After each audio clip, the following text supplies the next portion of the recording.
যুদ্ধ নিয়ে টেনশন ছিল। আমার বলতো যুদ্ধের দুশ্চিন্তায় প্রবাসীর মৃত্যু। বাহরাইনে স্ট্রোকে প্রাণ হারালেন সন্দ্বীপের জাহাঙ্গীর আলম। সন্দ্বীপ উপজেলার মাইটভাঙ্গা ইউনিয়নের ৪ নং ওয়ার্ডের করিমেরগো বাড়ির বাসিন্দা মোহাম্মদ জাহাঙ্গীর আলম গতকাল সকালে বাহরাইনে কর্মরত অবস্থায় স্ট্রোক করে ইন্তেকাল করেছেন। তার এই আকস্মিক মৃত্যুতে এলাকায় নেমে এসেছে শোকের ছায়া। পারিবারিক সূত্রে জানা যায়, জাহাঙ্গীর আলম দীর্ঘদিন ধরে মধ্যপ্রাচ্যে কর্মরত ছিলেন। তার আপন চাচাতো ভাই কুয়েত প্রবাসী মাসুম রানার বরাত দিয়ে জানা যায়, সম্প্রতি মধ্যপ্রাচ্যের চলমান যুদ্ধ পরিস্থিতি নিয়ে তিনি গভীরভাবে উদ্বিগ্ন ছিলেন। আসসালামু আলাইকুম।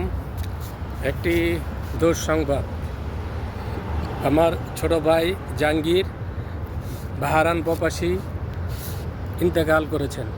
ইন্না লিল্লাহি ওয়া ইন্না ইলাইহি রাজিউন। সবাই ওর জন্য দোয়া করবেন। আর ও বিশেষ করে যুদ্ধ নিয়ে টেনশন ছিল।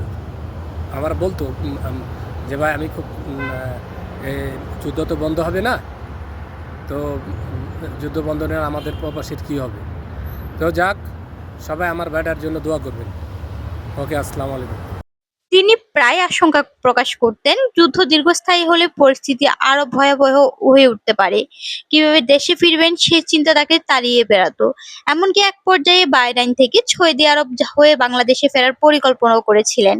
পরিবার ও স্বজনদের ধারণা, অতিরিক্ত মানসিক চাপ ও দুশ্চিন্তার কারণে তিনি স্ট্রোকে আক্রান্ত হন। তার মনে সবসময় এক ধরনের আতঙ্ক কাজ করত, যেন এই যুদ্ধ কখনো শেষ হবে না। তার মৃত্যুতে পরিবার, পরিজন ও এলাকাবাসীর মাঝে গভীর শোক ও শূন্যতার সৃষ্টি হয়েছে। সকলেই মরহুমের রুহের মাগফিরাত কামনা করছেন।